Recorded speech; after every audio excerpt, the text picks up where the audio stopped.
والإخلاص شعار المؤمنين، وأشهد أن سيدنا ونبينا محمدا عبده ورسوله قام بالدعوة مخلصا لله. اللهم صل وسلم على سيدنا محمد وعلى آله وأصحابه الذين أخلصوا دينهم وفازوا بالنعيم المقيم.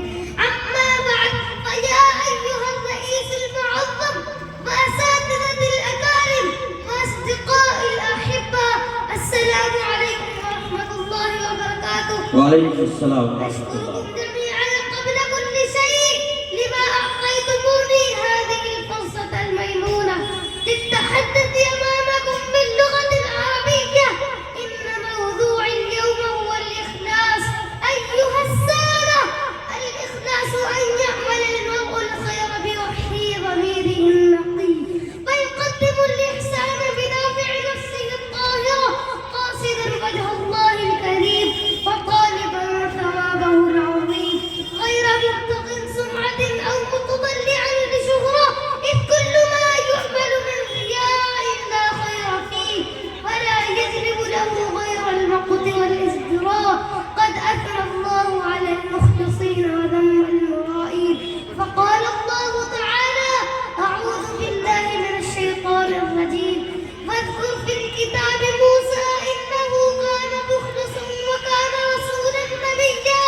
فذكر يوسف عليه السلام قد نجاه الله من مكيدة امرأة العزيز بفضل إخلاصه المتين، فقال: كذلك لنصرف عنه السوء والفحشاء إنه من عبادنا المخلصين. فعليكم عباد الله بالإخلاص، فإن الله تعالى لا يقبل من العمل إلا ما كان خالصا لوجهه الكريم. يا أيها السادة، إن المتصدق بماله للشهرة بين الناس، والمصلي رياء، والمعلن عن نفسه بالصلاح والتقوى ليغر من يراه، كل هؤلاء لا ينظر الله إليهم نظرة رحمة ولا يكلمهم ولهم عذاب أليم. فالله عباد الله، احذروا بأن تدخلوا في أعمالكم وعباداتكم شيئا من الرياء، فإنه من أعظم الكبائر وأخبث الشرائر، وما زال صاحبه معقودا.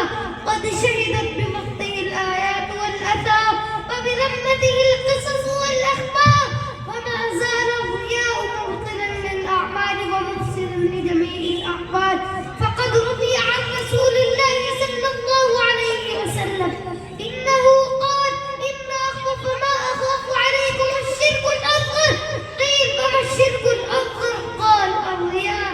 ويقول الله تعالى يوم القيامة إذا جاز العباد بأعمالهم: اذهبوا إلى الذين تراءون في الدنيا فاطلبوا عندهم الجزاء.